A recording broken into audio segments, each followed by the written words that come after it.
एक रोज शाम के वक्त हिना अपनी माँ के साथ बैठी हुई होती है। तभी वो अपने फोन में अपनी माँ को एक लड़की की फोटो दिखाते हुए कहती है, माँ ये देखो, ये लड़की कितनी मॉडर्न एंड टॉल है, ये मेरे भैया के साथ एकदम फिट बैठेगी। तभी उस घर की बड़ी बहू मानसी वहां आती है। चलिए माँ जी, हिना दीदी खाना लग गया है। बहू यहाँ तो आ, ये देख हम तेरे देवर के लिए रिश्ता.com की साइट पे लड़की ढूंढ रहे हैं, जो कि सुंदर होने के साथ साथ अमीर भी है। अब तेरे गरीब मायके वालों ने दहेज के नाम पर एक दो चीज पकड़ा दी बस, इसलिए अब मैं अपनी छोटी बहू अमीर खानदान की लाऊंगी, जो कि भर भर कर दहेज लाए। हाँ, वो अपनी बड़ी बहू को ताने दे ही रही थी कि तभी उसका छोटा बेटा हितांश एक मॉडर्न लड़की के साथ घर आता है। उन दोनों के गले में वरमाला डली हुई थी। हितांश बेटा, ये लड़की कौन है? माँ ये जूली है और हम दोनों ने शादी कर ली है। क्या तुम दोनों ने शादी कर ली? मैं नहीं मानती इस शादी को। हाँ तो किसे फर्क पड़ता है आपके मानने या ना मानने से? वैसे भी वो कहावत तो आपने सुनी ही होगी कि जब मियाँ बीवी राजी तो क्या करेगा काजी।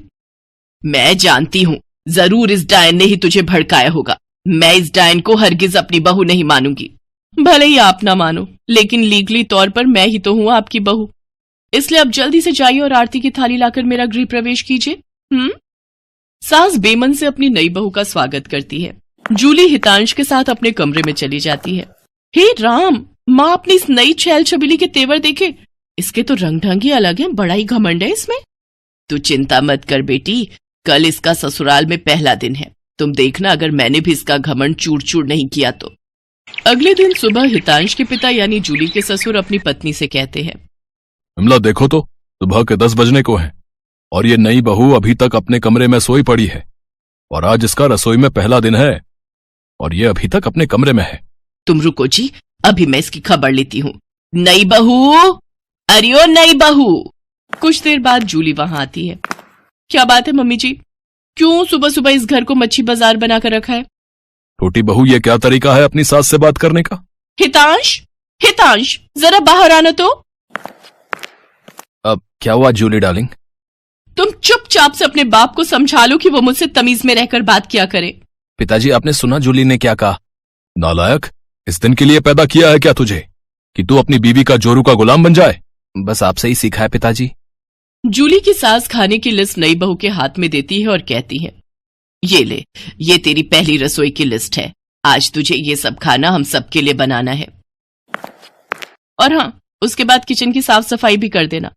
सासू माँ, ना तो मैं खाना बनाऊंगी और ना ही सफाई करूंगी। बहू आई है घर में, कोई काम वाली बाई नहीं जो उसे आते ही काम बता दिए। भले ही ससुराल में मेरा पहला दिन हो, लेकिन इस पहले दिन से अब आप लोगों की जिंदगी बदलने वाली है। तो मेरी प्यारी ननद जी, पहले तो आप इस घर की साफ सफाई करोगी और सासू माँ आप बनाएंगी खाना, और वो भी मेरी पसंद का। मैं ये सब नहीं करूंगी, समझी? देवरानी जी, ये सब क्या कह रही हैं आप? हम इस घर की बहू हैं और ससुराल वालों का ख्याल रखना हमारा फर्ज है। जेठानी जी, इन जैसे फर्जी लोगों के लिए काहे का फर्ज? इनके साथ तो यही होना चाहिए। बड़ी जुबान चलती है तेरी, मैं तो तुझे छत से धक्का ही दे दूंगी, फिर तू भूतनी बनकर भटकती रहना। और ये हो गई आपकी कही बातों की सारी रिकॉर्डिंग। अब अगर सासू माँ आप लोगों ने मेरी बात नहीं मानी ना, तो मैं पुलिस स्टेशन जाकर आप लोगों के खिलाफ दहेज उत्पीड़न के साथ ही जान से मारने की धमकी के जुर्म में सबको जेल में बंद करवा दूंगी। इसलिए जो मैं कहती हूँ वैसा ही करो चुपचाप से। नहीं नहीं बहू, ऐसा कुछ मत करना, तुम जो कहोगी हम वो करेंगे। इसके बाद जूली उन सबको काम पर लगा देती है। ननद जी, जरा जल्दी हाथ चलाइए, नहीं तो। नहीं नहीं मेरी प्यारी भाभी, भाभी मैं करती हूँ ना, आप आराम से बैठो सोफे पर, और किसी चीज की जरूरत हो तो कहना।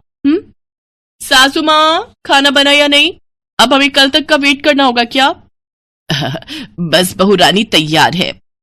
थक हार कर ननद सफाई करके वहीं फर्श पर ही लेट जाती है, जिसे देख जूली कहती है, अब यहाँ क्यों रायते की तरह फैल गई? जाओ उठो और मेरे कपड़े पड़े हैं, उन्हें धोकर आओ। तुम रहने तो ही ना देवरानी जी, कपड़े मैं धो देती हूँ। नहीं, कोई जरूरत नहीं, मैंने कहा ना आज आपका छुट्टी का दिन है, आप कुछ नहीं करेंगी। उधर सास पसीने से तरबतर होकर रसोई से बाहर आती है और सबके लिए खाना लगाती है। उफ, ये कोई खाना है? इसकी तो शक्ल देखकर ही खाने का मन नहीं कर रहा। ले जाओ ये खाना, मुझे नहीं खाना, मैं अभी अपने लिए कुछ बाहर से ऑर्डर कर रही हूँ। लेकिन बहू, मैंने इतनी मेहनत से बनाया है, पूरे 2 घंटे लगे हैं मुझे रसोई में खड़े हुए। तो मैं क्या करूं? आप ससुर जी ये खाना ले जाकर बाहर कुत्तों को डालाना, और आपको जो मैंने सब्जी लाने का काम दिया था, क्या वो आपने कर दिया? हाँ बहू, मैं बाजार से सब्जियां ले आया हूँ। Very good. अच्छा लिसन, शाम को मैंने घर पर पाजामा पार्टी ऑर्गेनाइज की है, तो अब आप तीनों जाओ और जल्दी से जाकर शाम के खाने की तैयारी करो। इसके बाद वो तीनों किचन में जाते हैं। हिना रोते हुए अपनी माँ से कहती है, माँ, ये नई भाभी हमारे साथ ऐसा क्यों कर रही है? बड़ी भाभी ने तो कभी हमारे साथ ऐसा नहीं किया। हमारा किया हमारे सामने आ रहा है बेटी। हमने जो बड़ी बहू के साथ किया है उसी की सजा हमें मिल रही है। तभी जूली, हितांश और मानसी भी वहां आ जाते हैं। चलो सासू माँ, आपको अपने किए का एहसास तो हुआ और मेरी सहेली की कीमत भी पता चली। हाँ सासू माँ, मानसी मेरी सहेली है। क्या ये सच है बड़ी बहू? हाँ सासू माँ, ये मेरी बचपन की सहेली है और आगे की पढ़ाई के लिए विदेश चली गई थी। जब इंडिया आई तो ये हितांश से मिली और इन दोनों को प्यार हो गया। फिर जब हितांश ने मुझे इससे मिलवाया तो पता चला कि ये मेरी बचपन की दोस्त जूली है। सॉरी माँ जी, मैं आपके साथ ये सब करना तो नहीं चाहती थी, लेकिन आपने जो मेरी सहेली के साथ किया उसी का बदला लेने के लिए मैंने ये सब किया। बड़ी बहू, हमें माफ कर दे, तेरी तकलीफ को हम समझ ही नहीं पाए। इसके बाद सबने मानसी से माफी मांगी। मानसी ने सबको माफ कर दिया और इस तरह नई बहू का ससुराल में पहले दिन का प्लान पूरा हो गया।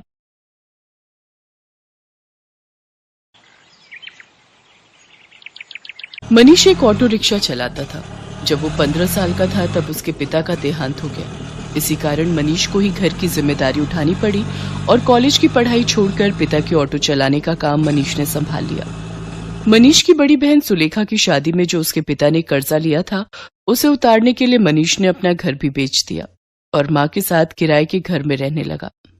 मनीष की बड़ी बहन अपने ससुराल में खुश है। इस बात की उसे बहुत तसल्ली है। माँ, सुलेखा दीदी का मेरे मोबाइल पर फोन आया है, तुम बात कर लो, फिर मैं ऑटो लेकर काम पर निकलता हूँ।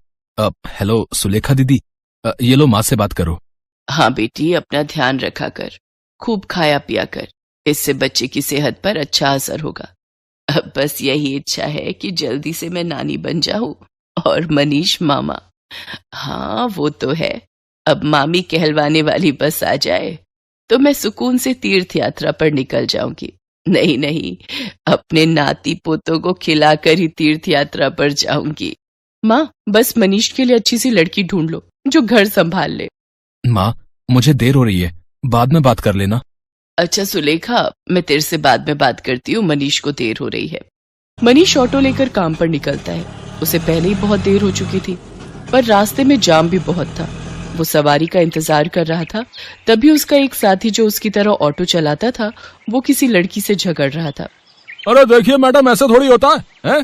जब आपने मुझे यहाँ छोड़ने के लिए पैसे तय किए हैं तो चुपचाप मेरे पैसे दे दो ना। भैया, मैंने आपको बोला ना, मेरा पर्स रास्ते में कहीं गिर गया। मेरा मोबाइल फोन भी उसी में है और सारे पैसे भी। मेरा पर्स कहीं नहीं मिला। मैं तुम्हें बोल रही हूँ ना, मुझे अपना नंबर दे दो, मैं तुम्हारे नंबर पर पैसे भेज दूंगी। अभी मुझे देर हो रही है, मुझे सामने होटल में एक फंक्शन में पहुंचना है। अब क्या हुआ निरंजन, लड़ क्यों रहे हो सुबह सुबह? अरे देखना यार, सुबह सुबह पहली सवारी मिली और वो भी मुझे पैसे देने के लिए मना कर रही है। इन मैडम का पर्स कहीं खो गया है और मुझसे कह रही है कि पैसे बाद में देंगी। अरे ऐसे थोड़ी होता है भाई। कोई बात नहीं निरंजन, कभी कभी किसी की परेशानी को भी समझना चाहिए। एक काम कर, तेरे कितने पैसे बने मैं दे देता हूँ, ये मैडम मुझे बाद में दे देंगी। मनीष निरंजन को ऑटो के 200 रुपए दे देता है। Thank you so much. मेरा नाम अर्चना है, आप मुझे अपना नंबर दे दो, मैं आपके नंबर पर ऑनलाइन पेमेंट भेज दूंगी। बाकी अगर मुझे देर ना होती तो मैं आपको अभी पैसे दे देती। अब कोई बात नहीं मैम, ये लीजिए मेरा नंबर। अर्चना नाम की वो लड़की मनीष का मोबाइल नंबर ले लेती है और अगले दिन मनीष के मोबाइल पर पैसे ट्रांसफर कर देती है। आपके पैसे मैंने अकाउंट में भेज दिए हैं, आप चेक कर लीजिए। और कल के लिए एक बार फिर से थैंक यू, आपने अनजान होकर भी मेरी मदद की। अर्चना और मनीष बात करने लगते हैं। अर्चना को मनीष से बात करना बहुत अच्छा लग रहा था। उसके बाद 1-2 बार अर्चना की मुलाकात मार्केट में मनीष से हो ही जाती है। धीरे धीरे दोनों दोस्त बन जाते हैं। मनीष को पता चलता है कि अर्चना एक बहुत ही अमीर खानदान की लड़की है, तो वो उसे समझाता है। अर्चना, तुम बहुत ही अमीर खानदान की लड़की हो, तुम में और मेरे में जमीन आसमान का फर्क है। मैं एक मामूली ऑटो रिक्शा चलाने वाला गरीब लड़का हूँ। तुम्हारा और मेरा यूं दोस्ती रखना ठीक नहीं है। प्लीज तुम मुझसे मत मिलो। तुम ना मिलने की बात कर रहे हो, पर आज तो मैं तुम्हें अपने प्यार का इजहार करने आई थी। मैं तुम्हें बहुत पसंद करती हूँ मनीष। मैं अपनी आगे आने वाली पूरी लाइफ तुम्हारे साथ मिलकर जीना चाहती हूँ। कहते कहते अर्चना फूट फूट कर रोने लगती है और मनीष उसे गले लगा लेता है। अर्चना अपने मम्मी पापा से इस बारे में बात करती है और जबरदस्ती मनीष से शादी करने के लिए मना लेती है। इधर मनीष भी अपनी माँ और बहन से इस बारे में बात करता है और एक शुभ मुहूर्त में दोनों की शादी हो जाती है। अर्चना का स्वभाव बहुत अच्छा था। उसे इस बात से कोई फर्क नहीं पड़ता था कि उसकी ससुराल गरीब है। ना ही उसने कभी इस बात की कोई शिकायत की। अर्चना, अब तुम मेरे साथ शादी करके खुश तो हो ना? हाँ मनीष, मैंने तुम्हें दिल से प्यार किया है। मैं तुम्हारे साथ बहुत खुश हूँ। माँ जी, सुलेखा दीदी सब मुझे कितना प्यार करते हैं। मुझे तो महसूस ही नहीं हुआ कि मैं अपना घर छोड़कर आई हूँ। तभी अर्चना की सास भी आ जाती है। जीती रहो बहू, हम बहुत भाग्यशाली हैं कि इस घर को तुम्हारे जैसी बहू मिली। अर्चना भाभी, ये देखो, मैं आपके लिए नई साड़ी लाई हूँ। आज आप शाम को कीर्तन में यही पहनना। सुलेखा दीदी, ये साड़ी तो बहुत सुंदर है, ठीक है, पर एक शर्त पर। आज आप मुझे खुद तैयार करोगे, प्रॉमिस? अर्चना की बातें सुनकर सुलेखा की आंखों में आंसू आ जाते हैं। उसने कभी सोचा ही नहीं था कि उसे इतनी प्यारी भाभी से इतना प्यार और सम्मान मिलेगा। सचमुच कुछ ही दिनों में अर्चना ने सबके दिल में एक अलग जगह बना ली। अब तो अर्चना के बिना कोई भी नहीं रहता था। सुलेखा के बेटा पैदा होता है। इधर अर्चना भी गर्भवती हो जाती है। अर्चना के मां बनने के बारे में जब उसके मम्मी पापा को पता चलता है तो वो उसे मिलने के लिए उसके ससुराल आते हैं। पर अर्चना का घर देखकर दोनों ही मुंह बनाने लगते हैं। अर्चना, तुम अपने मम्मी पापा के पास बैठो, रसोई से चाय और नाश्ता मैं ले आती हूँ। क्या बात है अर्चना, तुम इस हालत में भी घर के काम खुद ही करती हो? तुम्हारे घर में कोई नौकर चाकर नहीं है क्या? कैसी बातें करती हो ललिता तुम जानती भी हो तुम्हारी बेटी किस घर में ब्याही है। यहाँ 2 वक्त की रोटी खाने के लिए भी सोचना पड़ता है। एक टाइम की सब्जी दूसरे टाइम खाते होंगे ये भला क्या नौकर चाकर रखेंगे? नहीं पापा, ऐसी कोई बात नहीं है। माँ जी और मनीष ने तो मुझे कई बार कहा है कि मैं घर में कोई काम वाली रख लूं, पर पूरा दिन मैं घर पर होती हूँ, मेरा भी मन नहीं लगता। और फिर मैं तो कुछ भी नहीं करती, सारा काम माँ जी ही करती है, मुझे उठने ही नहीं देती। ये लीजिए चाय। अर्चना, तुम्हें ये समोसे बहुत पसंद है ना? मैं ये भी हलवाई से खरीद लाई हूँ, अपने मम्मी पापा को भी दो। नहीं नहीं, मैं ऑयली फूड कम खाती हूँ। और अर्चना, तुम भी ये सब मत खाया करो। तुम्हें इस टाइम में जूस, फ्रूट्स ये सब लेना चाहिए। बहन जी, आप तो समझदार हैं। ये समोसे वगैरह ये सब बहुत नुकसानदायक है। मम्मी, आप मेरी टेंशन मत लो, माँ जी मेरा पूरा ख्याल रखती है।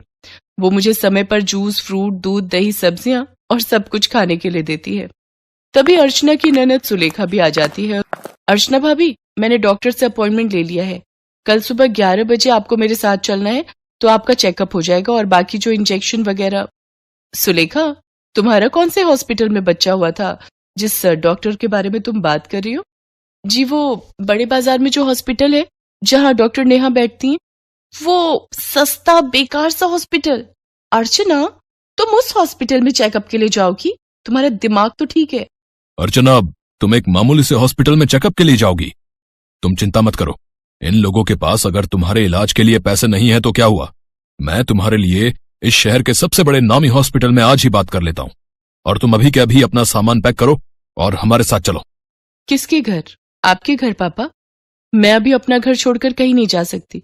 मुझे डॉक्टर नेहा, जो कि एक बहुत बड़ी और समझदार डॉक्टर है, उन्होंने सुलेखा दीदी की नॉर्मल डिलीवरी की है। उन्होंने मुझे पूरा रेस्ट करने के लिए बोला है। और शायद आपने ठीक से सुना नहीं, मुझे कल सुलेखा दीदी के साथ डॉक्टर के पास जाना है। आप थोड़ी देर और बैठेंगे या जा रहे हैं? क्योंकि अभी ना मनीष आने वाले हैं। वो शहर में एक नया रेस्टोरेंट खुला है, वहां पर मेरी फेवरेट आइसक्रीम मिलती है, तो आज मेरा वो खाने का प्लान है। तो हम सब डिनर के लिए जाने वाले हैं। अर्चना का ऐसा कोई प्लान नहीं था, ये उसकी सास और सुलेखा जानते थे। पर अर्चना अपने मम्मी पापा को एहसास दिलाना चाहती थी कि उसके ससुराल वालों का और अपमान ना ही करे तो उनके लिए बेहतर है। अर्चना के मम्मी पापा लज्जित हो जाते हैं और कुछ देर बाद वहां से चले जाते हैं। अर्चना की सास और ननद दोनों की आंखों में खुशी के आंसू थे। अर्चना अपनी सास और ननद के गले से लग जाती है।